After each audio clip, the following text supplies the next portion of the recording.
All right, so this little video here, we're going to cover several topics. This will be in chapter 2 in your text. Central tendencies. I almost wrote central limit theorem. Central tendencies. And so the idea here, of course, is this. If you get a list of numbers, okay, a list of numbers, 15, 20,000 numbers, whatever. Anytime someone is presented with a set of numbers, the first thing that goes off in my head always, and 95% of the population's head always is, dude, what's the average? Right now. If you see test scores, all right, and you know that there's 30 people took this test, and you got a 87% or whatever, but what do you want to know? Well, what was the average? Well, what difference does it make? I don't know. I want to know the average. Well, of course you do, because you want to see where you lie relative to what? Well, to the middle or to the center of the data. Okay, and so when we do this, it is one of the measures. It is one of the ways we can measure where the center of the distribution of numbers is. It's not always the best, but it's one of the ways we can measure the center. Okay, so we want to measure where the middle is. Now, why would we want to do that? Well, for several reasons. We typically want to compare ourselves to the middle. You see where we are relative to everybody else. Okay, that's one thing we do. We always do that. Everyone does. There's nothing wrong with that. It's a way of seeing, where do we fall, where do we fit in there. Some of us, on some things that we do, we really want to be at the top. We don't want to be in the middle at all. We want to be way, way, way, way, way above average or below. If you're like running a race, you want to be way faster than the average time. Of course. Other times you're just like, dude, I just want to be right there around average in this particular thing because I don't know anything about this. This is not my strong suit. It is what it is, but it's not my best thing. But I just want to see where I lie. If you're building houses or selling stuff, like if you were selling stuff to the average shoe person, you for men's shoes would stock a lot of probably 9s, 10s, 11, 12s, right? Because I would guess that that's the majority of the population of people in this country were somewhere in that neighborhood. You would not stock a lot of 7s and 8s in men's shoes. You probably stock some, but not a ton. You probably stock some 13s, but you probably wouldn't stock a ton of 14s, 15s, 16s, 17s, 18s. Now, you could have a niche store. That's all you sold to is people with, big feet. My mom wears a size 11, I think it is. And for years when I was a kid, she'd always complain about the shoe sizes. Oh, my God.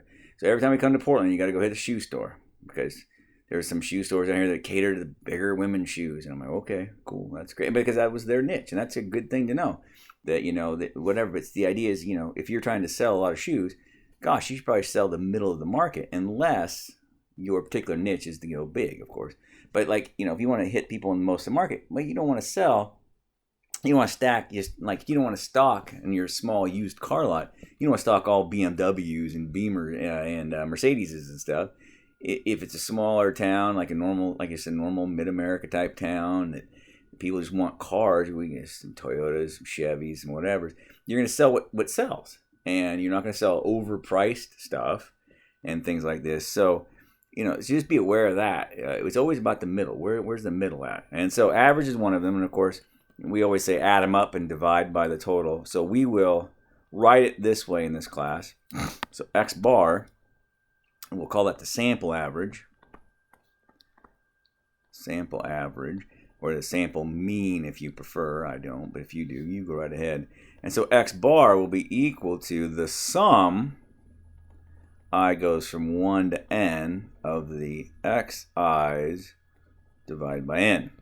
The idea is that you got x's, whatever they are, weights, heights, whatever it is, and you're going to add them all up. Why sub I? Well, because my height, your height, somebody else's height. Okay, they're all heights, they're all x's, but they're different people's. So you add them up and then divide by n because n is how many there are. Okay, that's how we say it, big kid wise. Median is another one. Of course, that is you just find the middle number. Of course, that would mean to do what? You got to put them in order to do that, right? Okay. And we're going to go over this one a little bit more. Remember, this one is in a little more detail soon in this video, actually. Remember that the median is the middle number if they're in order. It is not affected by outliers.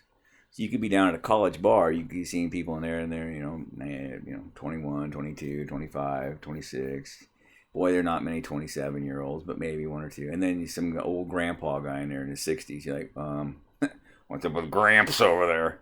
Oh, well, Gramps would affect the average because he's, a big number. However, as far as median goes, well, there's a 21-year-old that just turned 21 today. All right, and then the 65-year-old, they each count as one person on either side. And so you work toward the middle. The middle number really won't be affected by that at all. And remember, you just learned how to do that back in the day, the middle number. Mode is another one. It's the most frequently occurring. But remember, we aren't going to use that one a ton when it comes to numbers. We use it sometimes when it comes to categorical data. So like we call it, sometimes we talk about the modal class. So the people in their 20s are the most frequently represented in this bar, perhaps, okay, versus the 30s, 40s, 50s, whatever, okay? Or maybe it's the 50s that are most, because it's a middle-aged person's bar. Get out of here, teenagers, 20-year-olds, weirdos. Go get your own bar, okay? So just be aware of that. So mode is the most frequently occurring number. We don't really use that much in terms of numbers, really. It's not that big a deal. For instance, if you looked at packs of M&Ms, little mini packs of M&Ms, and you counted them out, and boy, the median was 50 M&Ms per pack. All right, cool. The average was 51. All right, cool. The mode was actually 51 or 52 or whatever. It doesn't matter. Well, it wouldn't really matter. That just happens to be they're all right there. They're all right there in that center location. And a general rule, that's kind of a big deal. We will look at distributions of numbers a little bit. We looked at them with the histograms, you recall, last week. And so just be aware that, we looked at a histogram.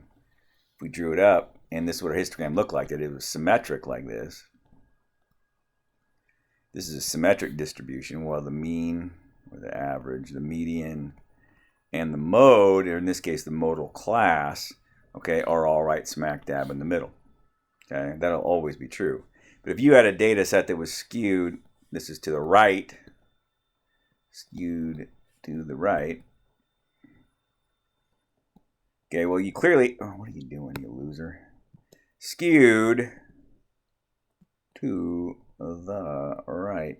Your modal class is where the highest peak is, right? That's where the mode would be located. The median would be located here a little bit, a little to the right of it, but not a long ways. And then the mean, of course, and I've kind of overestimated how I've drawn this out, but it would be affected mostly by these weirdos that this one or two high ones over here would pull the average towards it. Okay. Likewise, if it was skewed to the left, okay, then your mode would still be here at the highest point. Then your mean, dn, I say, and then your mean, like so. This is skewed left. Okay? Not very hard to do. It's pretty straightforward. Yeah. Now, when you do these,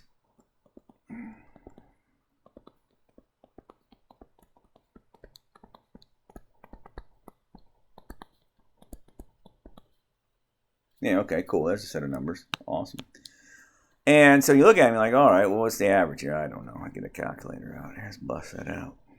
Give it to me. There we go. And so, 40 plus 28 plus 26 plus 19 plus 15. It's 162 divided by 1, 2, 3, 4, 5, 6, 7, 8, 9 divided by 9. So the average is 18. Isn't that cute? Nice.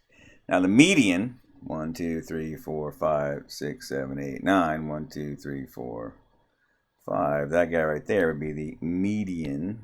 The median is 14. Why is it smaller than the average? Because of this weirdo here has pulled it towards it, obviously. And of course, there's our mode right there. Now, what does that mean to me? Well, it doesn't mean much. It just means that there are two people who had 9s. That's all it means. Okay? That's all it means. So, don't panic about that. Don't get weirded out about it at all. Just that is what it is. Okay, I'm going to put you on hold for a second here. All right, sorry, I had to talk to a buddy of mine. His tractor wouldn't start there. So, anywho, whatever. Where were we? So yes, and 2 people at 9. Well, that's nice. Doesn't mean doesn't mean anything to me. Okay, 2 people got the exact same score on the test. So now, if 80 people out of 100 people got the exact same score, that's a little weird. That's a little weird. But 2 people got the same score. Well, so what? So the mode is kind of a goofy thing. It doesn't really matter to most people that much. But the mean and the median really do care. Remember, the mean is affected by big numbers or small numbers. It's affected greatly.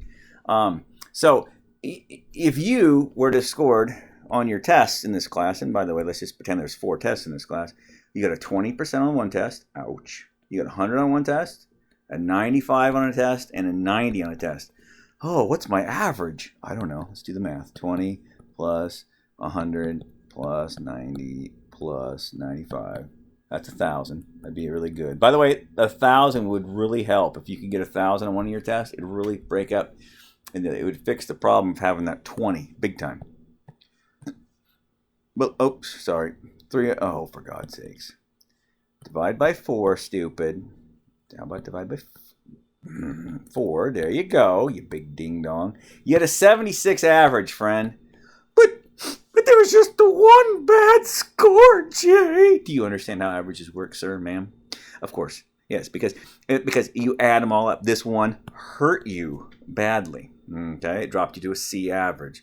But I never got a C. I got A's and an F. I know, but the average, you see, is a C. Okay. I hate it when people do not grasp the concept of average. It drives me bananas. Okay.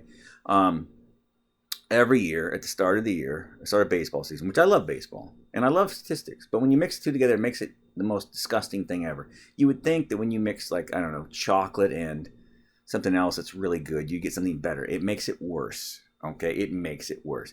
Now, for instance, my pet peeve, I love the Giants. Well, I used to really love them. Now, okay. I love the Giants. Fine, there you go. Brandon Belt is terrible. He is a horrible, horrible player. So he's never made the All-Star team. Whatever, I don't care. Okay, that doesn't bother me. You can be a good player and never make the All-Star team. I don't care. You're like, well, there's other good players, other good first basemen in the National League. Freddie Freeman comes to mind, the Rizzo kid. There's a lot of, you're right, there are a lot of good ones, and I don't care. But every year they try to make him out to be the greatest thing since sliced bread. Now, mind you, the kid is like a career 220 hitter, 230 hitter. It's just pathetic. All right, he goes up there and he tries to walk. Dude, you're a big man. You're 6'4", 240. Try to hit the ball out of the park, would you please? And when people complain that he doesn't hit the ball out of the park, people go, well, he hits out of San Francisco. You can't hit out of that park. It's so deep for a left-handed player. And never mind that Mike Yastrzemski, this young kid he's brought up, is 5'10" and a $180 dripping wet, and he hits him out of there all the time. Well, that's different, Anyway, they keep coming with these statistics to make him sound like he is the greatest thing since sliced bread. And, well, he's not, okay? And so when I look at it, every year he comes out and he's just tearing it up for the first week of the season, it seems like. Oh, he's hitting 350 and he's going to be... And at the end of the season, oh, look where he ends up. Oh, yeah, 240. Why? Because over the course of the year, all right, he gets 400, 500, whatever it is at bats. Well, not that much because he sits against lefties. But anyway, a lot of it bats over the course of the year. Okay, when you average it out over the whole course of the season, he's not a good hitter. Every year, someone like Buster Posey, who's a career most of 300 hitter, and then back in the day, other guys would be the same way. They come out, they're cold. They're cold to start of the year. They hit 220, 250, whatever. At the end of the year, look where he's at. Hey, he's hitting 315 or whatever. Oh, look, he's leading the league in average. Oh, he's whatever. Ludicrous. Okay, you are what you are. Unless something drastically changes, you are what you are. Okay, and I said, why do I know that? Because after I have seen a lot of data on something, I know what the next thing is going to be. Well, how do you know, Jay? Because the averages don't change that much. They really don't change. Again, unless something drastic happens. Okay, and so it just drives me nuts. Parents will always come into me, well, my kid turned in one assignment. That's cool. He's got zeros on all these other ones, but he got his 100 on this one assignment. Yes, ma'am, but he's got 50 assignments with zeros on them. But you get 100 on this one. And one 100 assignment, when you have 50 zeros, or, I'm exaggerating a little bit, it doesn't affect anything. But it should affect it a little bit. But it did, lady. It went up from about a 2% to a 3.5% in the class. Woohoo! But people don't grasp that concept, and it's very annoying to me.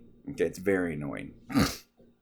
Now, a reason I mention that is because the median, being the middle number, is not affected by outliers, or is not affected by extreme values.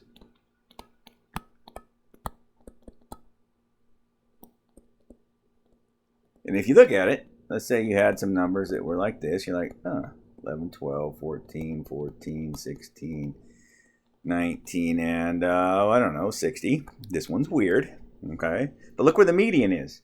1, 2, 3, 4, 5, 6, 7 numbers. 1, 2, 3, 4. That guy right there is your middle number. Yay! It wouldn't matter if this was 60 or 68 or 168. This is still your middle number. It is completely disregards what that actual number is out there. So just be aware of that. Just a minute, I got to pause you again. Okay, so again, whether it's 68 or 168, it make a difference, okay? Because the median is unaffected by those values. Now, it turns out that the median actually has another name. And so we're going to talk about what are called percentiles, okay? And so we're going to come back to the median in a minute. It's a specific percentile. I think you can probably guess it's the 50th percentile. But we're going to talk about percentiles a little bit. So percentile, or which I will abbreviate as percentiles, okay? Percentiles just means it's the percentage of people, I'll say of people because it's easier for me to relate to, less than you. So when you're in the 95th percentile on a reading test, hey, you're better than 95% of the population, okay, in this test. If you scored in the 20th percentile, it's not too good. It's only 20% worse than you. Okay. So, we frequently hear this about what percent are you of the population of income earners? And they'll talk about the top 10%. Well, if you're in the top 10%, then you're in the 90th percentile. Does that make sense? So, because it's always the percent that's less than you that matters. Okay. And so the way to figure this out is pretty straightforward. If you have some data, and I'm just going to make up some data here. And I'll put them in order because you want to put them in order to do this, because obviously it has to do with less than you. Okay. So when I look at this, I'm going to find 1, 2, 3, 4, 5, 6, 7, 8, 9, 10, 11. So I'm going to start with this one because it's very straightforward. Okay. 1, 2, 3, 4, 5, 6. This guy right here should be my median. Yes. That's my median. Median. Well, how on earth did I get the 6th term to be my median when I had 11 terms and I wanted the 50th percentile? Well, I don't know. Yes, I do. I took 0.5 for 50% times the number of terms, and I got the 5.5th term. Like, Jay, doesn't make any sense. The middle term is the 6th term. I agree with you. How do we get from 5.5 to 6? Why, we round up. Okay? And in general, that is the way that I'm going to teach you how to find percentiles. There's actually about 6 or 7 algorithms for this. Excel uses a slightly different algorithm. Other programs use different algorithms. The one I'm going to teach you is really straightforward. You take the percentile. So you take the percentage. So the percentile that you want times the number of terms. And then you round up. Always round up. But it's 5.2. Round up. Always round up, sir, ma'am. Always round up.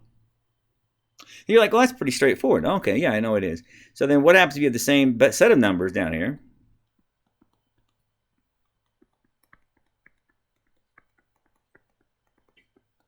But you add one more. Oh, cool. Well, then that's 1, 2, 3, 4, 5, 6, and 7.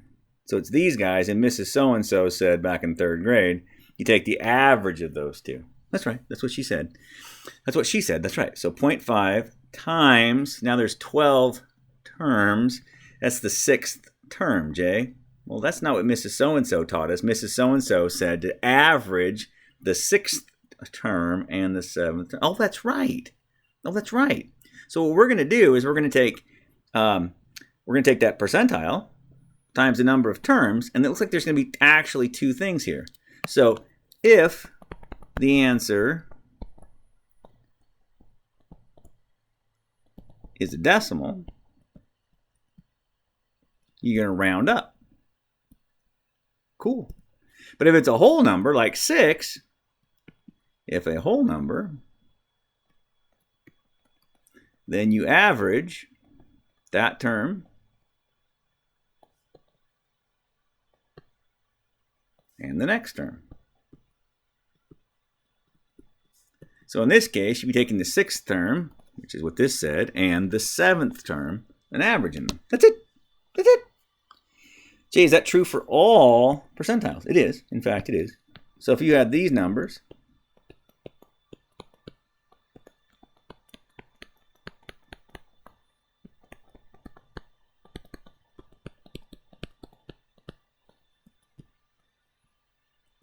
okay, and I wanted to find the 20th percentile.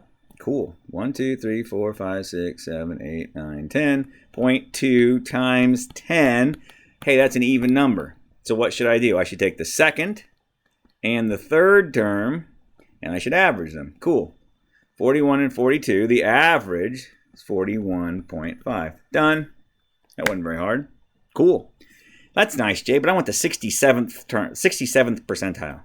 Okay, weirdo. Let's do it. That's the 6.7th term. That's weird. So we're going to round up to the 7th term. 1, 2, 3, 4, 5, 6, 7. This fella here is the 67th percentile. He's also the 68th percentile and the 69th percentile. Wait, he's a bunch of percentiles? Yes, this might come as no shock to most of us that when there's fewer things or fewer people or whatever, that some people are going to have to fill in the blanks and they're going to have to cover a bunch of different things. In this case, yes, this term is going to be every percentile between the 60th percentile and the 70th percentile. Okay, and so everyone between those two values. Okay, so just be aware of that. It's not going to be unique in that regard. Okay, so I mention that because, well, we're going to talk about a little thing called box plots, and you've probably seen them before back in Algebra 2 in high school or something. Usually what happens is, or in geometry sometimes, hey, the state tests are coming up. In the state tests, you have to learn about box plots. Why? I don't know, because some clown thought it'd be a good idea to learn about box plots. But they have nothing to do with geometry. I know, but they need to be on the state test, so we need to study about them. But that's stupid. It is. Don't get me started on education. No, don't even get me started, friend. Okay, especially this year. Don't even get me started. Now, what you'll notice here is the data, it's all spread out. But nothing is completely odd here, okay? If this were true, good Lord, that's weird. Yeah, we don't have any of that. This is just, they're just spread out. What I want you to picture is this. When you walk into Portland, how weird do you have to dress to even get someone to look at you in Portland? Yeah, no. Everybody is different in Portland, dude. What? No. But when I was a kid, if you came to my little town I grew up in, listen, if you weren't wearing Levi's 501s or Wranglers, and I mean literally those two jeans, you kind of stood out like a sore thumb. Just saying. Okay? Just saying. That'd be weird.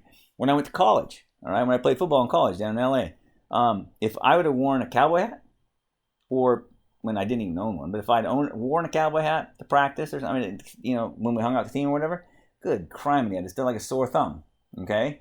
And it wouldn't have taken much because everybody that was on the team was pretty much, we all looked the same. There's a few people a little weirder. But in terms of like how we dress, whatever, we're pretty monolithic.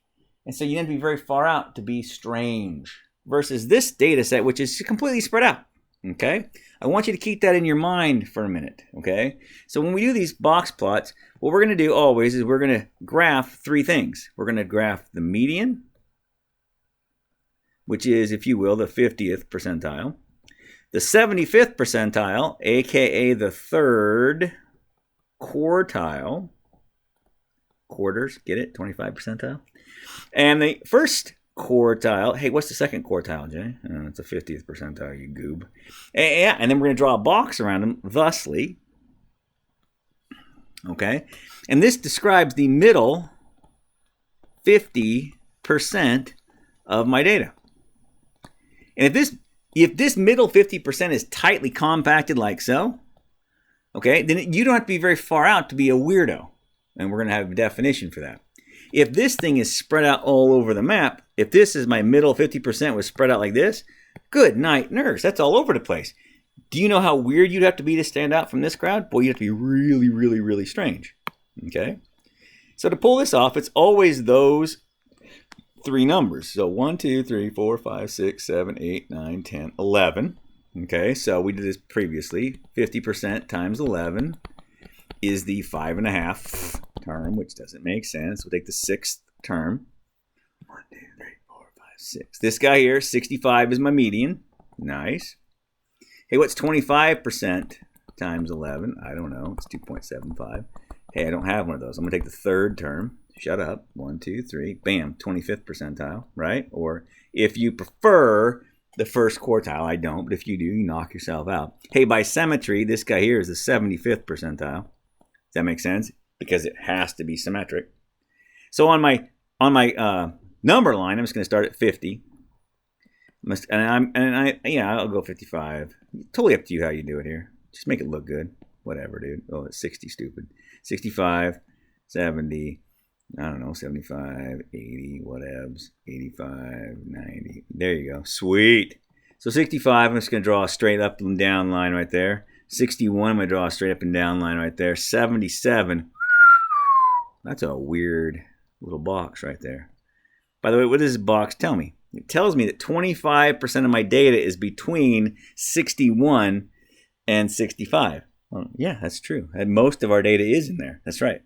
25% of my data is between here and here. That's true. That's true. That's quite a spread. It is quite a spread. It's not as tightly packed as it is over here. Okay. Now, what about these other guys that are out here on the edges? That's a good question, and I'm glad you asked that. I need to know what is the width of this box. And by the width of the box, what I really mean is how far is it from the bottom of my middle 50%, which is from the 25th percentile to the 75th percentile. How far is that? Well, it would be 77 minus 61, which is a difference of 16. Okay, that's how wide the box is. Now, this has a name. Most books refer to it as the IQR. It's the interquartile range. That's cool. That's how the books write it. I find it obnoxious because people don't remember what it means. Okay, but I want the width of that box. And for reasons that are beyond the scope of this class, we're going to take the width of the box always times 1.5, which is 24. Okay? And what we're going to do is we're going to come from here. And so remember, this is 77. We're going to add 24 to that, which puts us at 90. No, it doesn't. Puts us at 101, you dummy. 101. So over here somewhere is where 101 is. At 101, there's a sign that says, welcome to Freakville. Okay. If up here there was 103, this guy right here would be an outlier, a freak, if you will. Okay. But because we don't have anybody bigger than that, 89 is the biggest we have, we're just going to make a dot at 89 and come over and connect it. We're also going to come from 61, we're going to come down here 24 and see where that puts us. So 61 minus 24 puts us at 37. Do we have anything less than 37? No, we don't. So what we're going to do is put a dot at 50 and just draw a straight line on there. This is why it's often referred to as a box and whisker plot. Now, back in the day before Excel became a big deal, what would you do is you look at some of these things to get an idea of what your data looks like. We used 5 numbers here. And so a lot of times this is referred to as the 5-number summary. That is the median, first quartile, third quartile, minimum and maximum. Technically the minimum and maximum that we're not outliers. Okay. If you think about this right here, this is 25%, that's 50% of your data. This is 50% of your data. If I were to draw a histogram, friends, it would look something like this. It'd be a little bit skewed to the right. Okay, that's what it would look like because this 50% is more tightly compact than this 50% is. That makes sense? That's all we're going to be doing with these guys. Okay, we'll do another. We'll do several of them. Okay. I don't know why I was going to do 50 again. I'm not going to. Now, what I'm going to do right here is I'm going to draw a whole bunch of them that are kind of lockstep, man. These guys are all tightly compacted together. You're like, oh, yeah, right on, man. All right, bro. All nice and compacted there. Now, I'm going to choose one that's not that far away. It's not that far away, but it's far enough because all these guys are pretty well tightly packed together. 1, 2, 3, 4, 5, 7, 8, 9, 10, 11, 12. Sweet. 0.5 times 12 is 6. And because it's the 6th term, I'm going to take the 6th and the 7th and average them. 1, 2, 3, 4, 5, 6. 6 and 7, you average them and you get 19.5. That's the median. Okay. So if I want the 25th percentile, 25th times that is 3. So the third term, so I'm going to average the third term and the fourth term. 1, 2, 3, 4. Hey, the 25th percentile is right here at 17. And then you're like, oh, wait, it's just coming in 1, 2, 3, and then 4. So the 75th percentile is right here. If one were to make a graph of this, 15, 20, 25, 30, 35. Why did you make it so small, Jay? I don't know. But there, I did it. Good for me. So, 17 right here. 19.5 is right there. And 22 is right here. Boy, that's pretty tightly packed. How far is it from 22 down to 17? Well, this box is 5 units wide, right? So 5 times, always times 1.5 is 7.5. So I'm going to go from, right here at the edge of this box is 22. I'm going to add 7.5 to that. That's going to put me at 32.5. So over here at 32.5, this is where the weirdos start. Weirdos start. Okay? And so do I have any numbers that are bigger than 32.5? Well, I do. 35 is. So just like Rudolph, we're not going to let him play any reindeer games. We're not going to attach to that person. We're going to attach to the next one down that's not an outlier. Well, that's 23. It is. Okay? Now on the bottom end, what is 17 minus 7.5? Well, it's 9.5. Okay? Do I have anything less than 9.5? I don't. So I'm going to connect to the next one down that's not an outlier. So there it is. Now, just for fun, if you look at this 50% and this 50% are in essence the same distance apart, same width. This guy here is an outlier. Okay? Why is he an outlier? I don't know. Is it someone who can't run a tape measure measuring people? Perhaps. Something wrong? Perhaps. Just a weird freak of nature? Perhaps. When I was in junior high, we played this team in football. The kid was 6'4", like 230 or something. He played running back and he ran everybody over, and it was ridiculous. Or quarterback, I don't remember what he played. He just ran over everybody, and people were crying, and yeah, it was crazy. And the rest of us, I mean, like I'm big now, but I wasn't big then. I mean, I was big. I was like 5'11" or something, and maybe I was probably 5'11", but I was pretty soft then. I was kind of doughy, and whatever. All the other kids, just get knocked around like little itty bitty little bowling pins or whatever, and it was kind of sad. And he stood out like a sore thumb. Why? I don't know. Did he fake? Now, here's a reason. Could it be because his parents are ginormous? Maybe. Could it be because he grew super fast and they never grew another inch? Perhaps. Could it be because he's, 16, he's been held back in the 8th grade? Because back in the day, you could do that. Maybe. It could be a variety of reasons, right? Now, at some point, I'm guessing they would have said, listen, you can't play junior high. You're too big now. Nowadays, with little kid football, hey, listen, you're too big. You can't be a quarterback or running back because you're going to hurt somebody. So you have to play line. Oh, okay. There's rules for that now. Back in the day, there wasn't. It was funny to watch us get hurt, I guess. I don't know. It was funny. Well, we didn't really hurt. You just cry. You know how it was. A bunch of softies. But anyways, whatever. Sometimes there's a reason for the outlier. Sometimes there isn't. Sometimes it just happens. By the way, you can't ignore outliers. All right? Hey, this hemorrhoid cream seems to really cure hemorrhoids. That one lady over there died. I think it was an outlier. We can just forget about it. No, that's called a lawsuit, friend. Okay? So sometimes you can get rid of outliers. You can explain them away what happened. Other times, not so much. not so much. So just be aware of that. Outliers are not always necessarily, oh, just forget about it. Sometimes they mean, again, just be aware of that. Just because you're an outlier doesn't mean that you can ignore it. Doesn't mean that it'll go away, whatever. Just be careful of that. Now, because I know some people will try to cheat on this. Cheat, is that the right word? Yeah. I want you to do these by hand, okay? I think it's important to understand where the numbers come from for the sake of this. And because in the real world, outside of a math class, I don't think I've ever used a box plot, okay? Yet it's in the curriculum. I think it's what is just happening here, for God's sakes? 15, 16, 17. So I want you to understand the concept. I don't really want you to do it in Excel. However, what I do want you to see is two things. First of all, come test time, I want you to be able to do this by hand, of course. But I do understand that sometimes a guy wants to find median, and I got better things to do than, let's get them in order and everything. The computer doesn't care if they're in order or not. It computes them for us, okay? Hey, that's what we had before. I know. And then you can do this, equals percentile. And so here's my number. Comma 25. I believe what I want. Nope, sorry. 0.25, you big dope. I don't do this very often in the computer. Yay! You're like, Jay, can I do equals? No, sorry, not decile, you dope. What are you thinking about? Equals quartile, you big dope. Yep, there it is, quartile.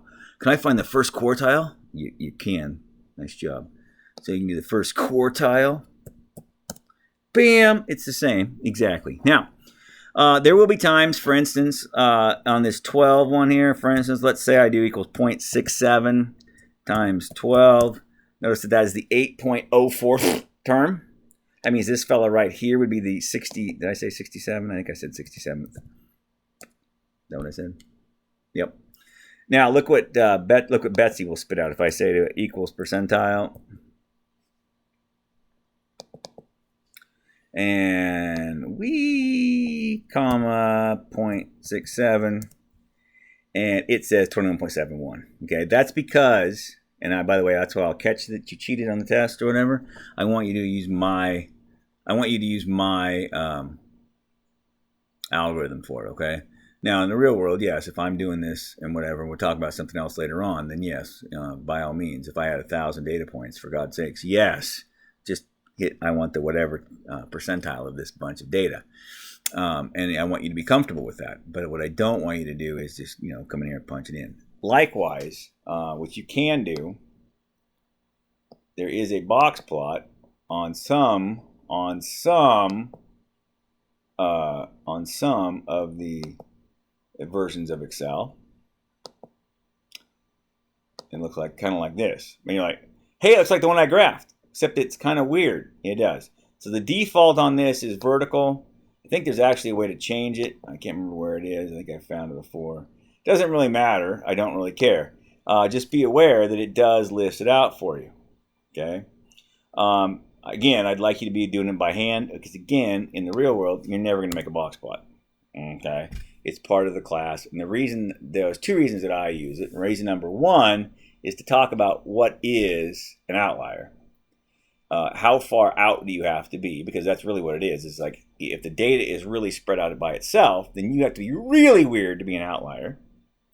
But if the data is very tightly packed, you don't have to be very far out at all to stand out from a crowd. And that's just common sense.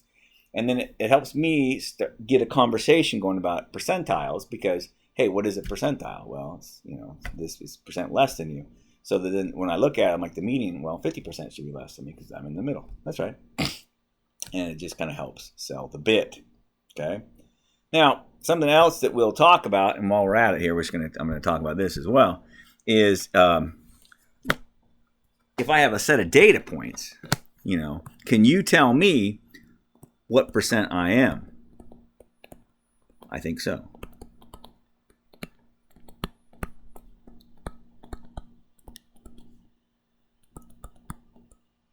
Cool. This guy right here, 63. What percentile is 63? I don't know. What do you mean 63? I mean and what I'm saying when I say that was I mean in this group, scoring a 63 puts you where? Okay, now keep that in mind. Buddy of mine, well, not buddy of mine, guy I used to teach with back in the day, he was the easiest teacher ever. He was the most annoying person ever, probably, I would think, as a teacher. He would have driven me crazy to have him for a teacher. But he was the easiest teacher ever. And he'd always come in and brag about how his average score on his test was 80. I'm like, well, I'm not shocked. Judas Priest, you made the hardest thing ever.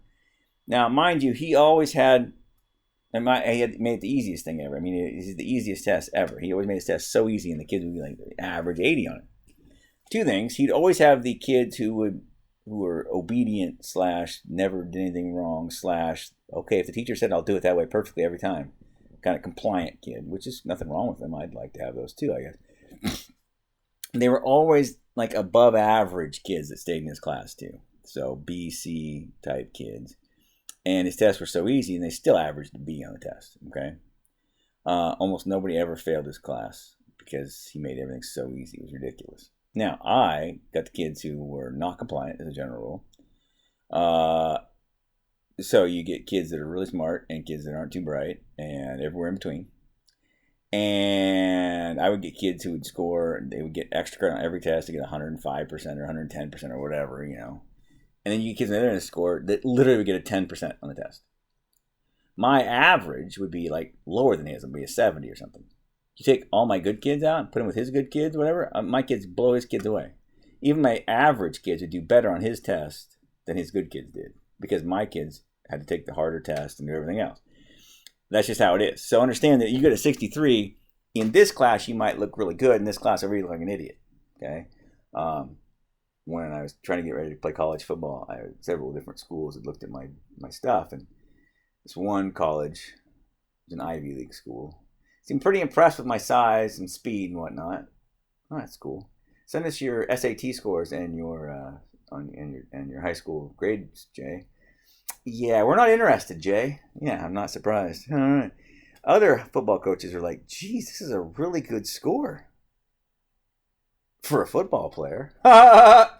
So, yeah, for a football player, Jay, you stand out from a crowd in a good way. All right? But from the rest of the kids, yeah, you're not that bright. And that's true. So the idea here is, remember, what percentile, we want to know how many people are less than us, yes? And so there are 1, 2, 3, 4, 5, 6, 7, 8, 9, 10 people in this data set. It's pretty straightforward. If I'm going to make a percentage, it has to be out of 10, obviously, right? How many people are less than me? 1, 2, 3, 4, 5, 6 people are less than me. True. However, there is some space between a 61 and a 63. And to account for that, we will always add 0.5. So it's the number of numbers less than you, number of values less than, and then plus, always plus 0.5, divided by n, and then times the whole thing by 100. Why I wrote that on top of that, I really don't know. So it doesn't take a rocket surgeon to see this would be the 65th percentile. Okay. Let's add a couple more here. Suppose this was 81 and 93. Okay. Then, okay, now what would, I don't know, what would 57 be? I don't know. There was 12 numbers now in this case, yes? From 57, 1, 2, 3 are less than him. 3.5 then. I don't know that off the top of my head. So 3.5 divided by 12 times 100 is the 20, basically the 29th percentile. And you could see where Excel is going to give you a slightly different answer from that. It's not going to, it probably won't round it off. You know, say the 29.16th percentile or some such, okay? Just be aware of that. Okay, I'll ask you questions in that regard. I want you using my recipe for it. Okay? In Excel, the formula is this, and I certainly don't mind. I certainly want you to be comfortable with that. In the real world, because you will do percentiles equals percentile rank, and so you want this array, and then you want let's say this value here, And it'll be the 23rd percentile, in other words. That's what that's saying to us, okay? But wait, I thought 23rd, I thought 17 was the 25th percentile. Yeah, it's the 25th percentile as well, okay? So just be aware of that. Yeah, in this particular case, it's both. Just be aware. Oh, I forgot to mention this. So something that oh darn it, pause. No, don't pause. Oh, never mind. I don't care. Percentile growth chart. I used to always do this with the high school kids when I taught stats at the high school. I'd always print these things out for them. And so I'd say, listen, a lot of you, your moms keep track of how tall you are, and you could go graph your heights over time. Well, this is your weight, and this is your height. And I'd always do the boys on one side, girls on the other side. And so you get some data, and whether it's yours or let's say my uncle's or whoever's that you could find. Maybe grandma has it for her kids or whatever. And you graph them, and you're like, oh, look at that. We are average height people, and we track right along this 50th percentile. How about that? That's weird.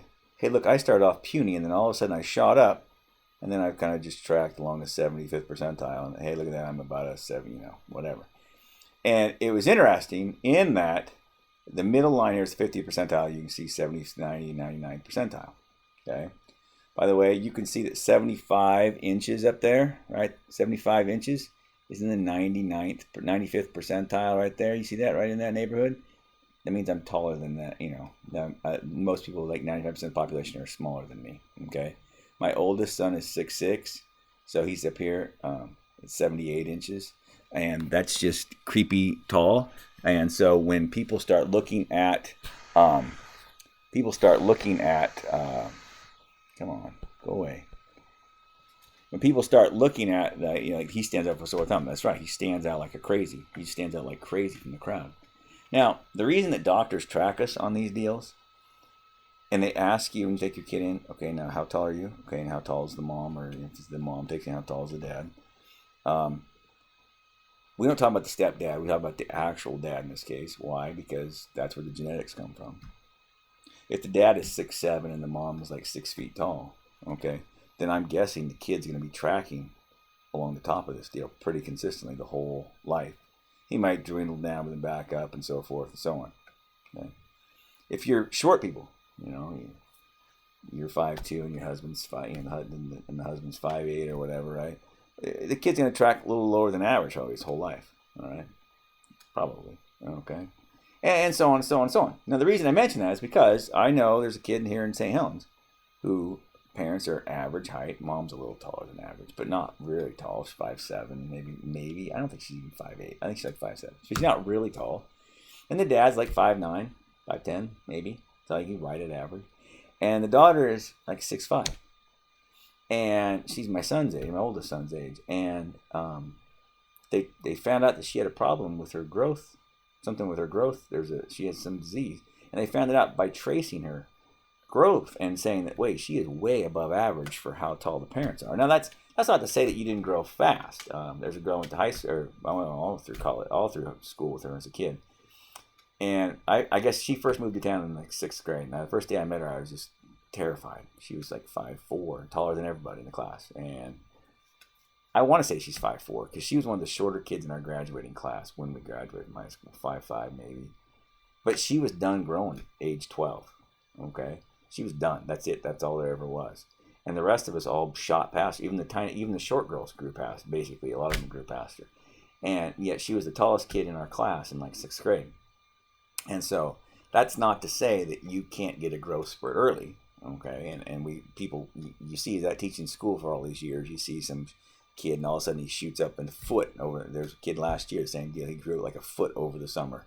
I didn't even recognize him hardly, except for his goofy, his really head of red hair. It's pretty hard to miss. Aside from that, you couldn't recognize him, and his voice dropped about 12 octaves. And I'm not kidding, like 12 octaves. He went from, they called him squeakers the year before because every time he talked, he squeaked. And now it's like lower than my voice. And you're like, wow, it was fast. People grow at different rates. That's not the point. The point is to track it over time and see what's happening over time. Can we see if there's an issue here? Okay, this is one example. You do the same thing for reading level. See where your kid tracks at reading over the years. For a while maybe he was ahead and he kind of fell behind, and you can see, is there something that's going on, things like that. That's the whole point of percentiles. You track yourself versus all the other third graders, all right, or fifth graders, or whatever it happens to be. Okay. I think the funniest thing ever I did with this one time, this kid comes in. He's not a tall boy at all, and he goes, "I never knew I was so tall." I'm like, "What are you talking about?" And he graphed his points on the girls' side, and I went, "Oh, dude." And so we laughed about that a lot. But anyways, just be aware of that. That is a big deal. Percentiles are used a lot, both in education and in medicine, from the standpoint of how are people, how does this person or whatever stack up versus the rest of the class. Not because you want to compare, like, oh, I win. Oh, no, it's just to see where you land. And does that make sense? All right. Or is there something that could be going on here we can get a handle on quickly? And then the last thing I want to talk about is the concept of what's called standard deviation. And its kissing cousin, which is variation. Okay, variation is exactly what it sounds like. When I give you a set of numbers, they're not all the same. There's going to be, variation. That is, there's going to be this general idea that the numbers can vary, or they can go from here to here. And the more varied they are, the more, interesting it would be, if you will, I guess. But the more varied they are, the more spread out they are. So the more varied, the more spread out we are. And again, that would be something like in Portland. Okay, you go to Portland, the kind of styles of clothes you see people wear in Portland are like literally all over the map. Okay, very varied, and so you would expect it to be spread out all over the place. True. When it comes to numbers, we're talking about how spread out the numbers are. We say that the more spread out they are. So the more varied they are, the more spread out they are, and hence the bigger the variation, which is a number, and by default, standard deviation is bigger as well. Okay, and we'll show you how they go together. Okay, now both of these numbers, standard deviations and variances, depend on how big the average is. And when I say the average, what I really mean is the numbers themselves. Because if you think about it, the average, if the average is big, that means the numbers themselves are big. Okay? Like, for instance, house price is important. The average house price might be $300,000. I have no idea what it is. Okay? But it might very well be $300,000. Well, the variation could very easily be $200,000 or something, or no, not that much, like 70,000. I don't know. I'm gonna put it this way: the standard deviation can very well be $25,000, $30,000. Okay, very easily could be that big. Now you're like, when it comes to people's heights, well, the average man in America is 5'10". Okay, the standard deviation is about 2 inches. You're like, that's not much. Well, that's because 5'10", which is 70 inches, isn't very big, and most of us are clumped pretty tightly around there. Okay. You don't go home today. Honey, you'll never guess what. What? You'll never guess. I saw a dude today. Yes, tell me about it. He was 5'11". What? Yeah, wow, he's 5'11". Dude, what are you talking about? That's weird. No, it's not. That's exactly just normalish. And it's right there. All right? And you're like, oh, I saw a guy today with 6'6". Again, that's not weird that you see one person with 6'6". If you took a sample of 100 men, randomly selected men in America, hey, welcome, how? And I don't mean at a basketball clinic or something. I mean at just 100 random men, and if the average was 6'6", okay, that's saying something. That's weird. Okay, you didn't see that. That's weird. That wouldn't happen. But if you tell me that you saw one person, it's just not that weird. Okay, it's like rolling 2 6s in a row or something. It's a little strange, but it's not that weird. Don't worry about it. Okay. So it's going to depend on how big the numbers or the average is. Okay, so just be aware of that. What could be a large standard deviation or variance in one aspect for one population would be a very small one for another one. Okay, And so how we're going to do this is it's just the variation and the standard deviation. And we will talk mostly about standard deviations in this class. Okay. I like to bring up the word variation because people grasp the concept of variation means there's this idea that it can go from here to here. It's spread out. There's a difference, yada, yada, yada. And standard deviation is not as clear what that means. Okay. However, we use standard deviation more in a general sense. So I again like talking about them both. But the idea is this is how spread out the data is. That's what you're trying to find.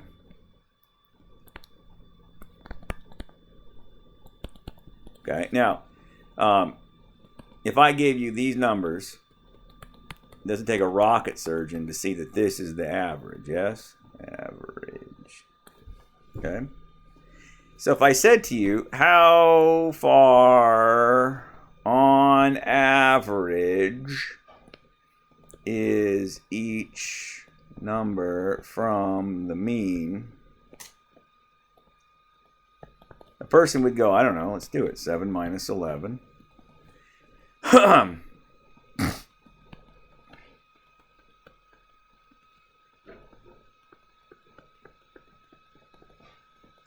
And when you add them up, you're going to get, well, that's negative 4, this is negative 2, this is 0, this is 2, this is 4. Hey, it's 0. Hey, that sucks. But you know what? That will always happen. When you take all of the numbers and you subtract the average, and then you add them up, that sum will always equal 0. That is by definition, actually, of the mean. The mean is the point such that every number minus that value is equal to 0. That is by definition what it means, actually. Okay, so that's not helpful to us. And so what people have done over the years is go, well, there's a couple ways you can do this. You could make all these negative ones positive. You could. Or what we actually do is we square the differences. Which means this is 16, this is 4, this is a goose egg, this is 4, and this is 16. That adds up to 40. Cool. And you're like, well, there's 5 numbers. I should divide by 5. Yeah, that's weird. We don't do that actually for this. And so the answer would be 10. Okay. And so the formula, it turns out it's always going to be this. So this is the sample variation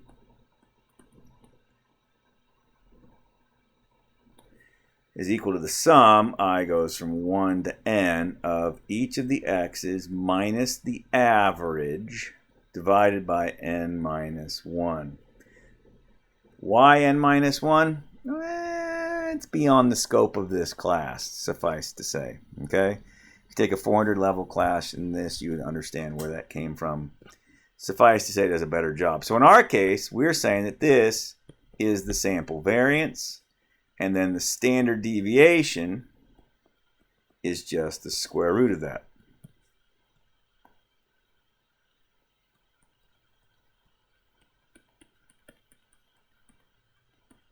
Oops, squared. I forgot my squared. Forgot my squared, sorry. Over n minus 1. The square root covers the whole thing. So in this case, it'd be the square root of 10. Which is about 3.16 or thereabouts. Okay, that'd be the sample standard deviation. Sample standard deviation. Now, I personally always put a sub-x by mine. Some books do, some books don't. Some books will just use s. That's fine. My s's look like 5s, so I like to put the x by them. And that's the biggest reason that I do it. Also, when you're doing multiple statistics later on, you'll have x's and y's, and so sometimes you want to specify just the standard deviation of the y's or of the x's. Hence, you could do s sub x and s sub y. That's how I do it. That's how I prefer it, but you do you. Okay? And so something I wanted to just mention here briefly is I've been saying sample, sample, sample, sample, sample. Okay? In the real world, okay, there is the average height of all men in the world. All 3.5 billion of us, or whatever it is. I don't even know. I don't know. This is the population average. Only the good Lord knows that. He's also the one that cares. Okay. If I want to know an approximate value for that, I will take a sample and I will find the sample average. So I will not be computing population averages. I just won't do that. I need to know what the average wingspan is of a, Western something something sparrow. I don't know. I'm going to go catch a bunch of them, 30, 40, 50 of them, whatever it is, and I'll find the average of them. Likewise, sigma squared and sigma are the population variance and the population standard deviation. Again, only the good Lord knows those. He's also the only one that cares. If I want to know what they are, or if I need to get an approximation, I will take the sample variance and the sample standard deviation. Okay, that's a big deal. Okay, oftentimes in books, and your book is guilty of it as well, is early on they will use them interchangeably. They'll use this and this interchangeably, which very much annoys me, because then later on they'll go back and, well, no, listen, when you're computing something, you're always computing it off of the sample. Always, always, always, always. Okay, I cannot stress that enough to you. Okay, so again, another set of data here perhaps, and then we'll call it a day, I think.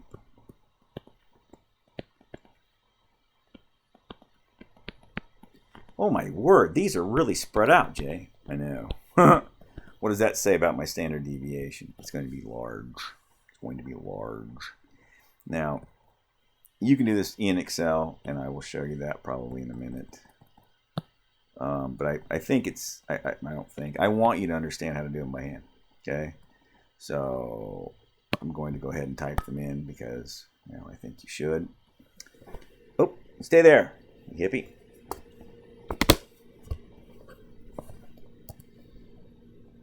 $50, $67, $93, $110, $170.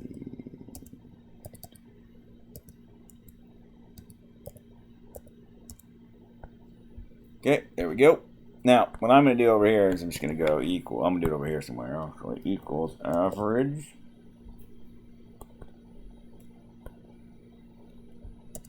Cool. So then I'm just going to say, I don't know, I'm just going to do this equal, parentheses, this dude minus, I'm just going to type in 135.7.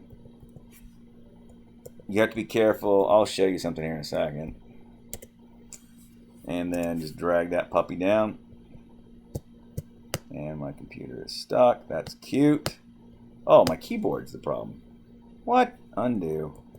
I see what happened now. Boom. Okay.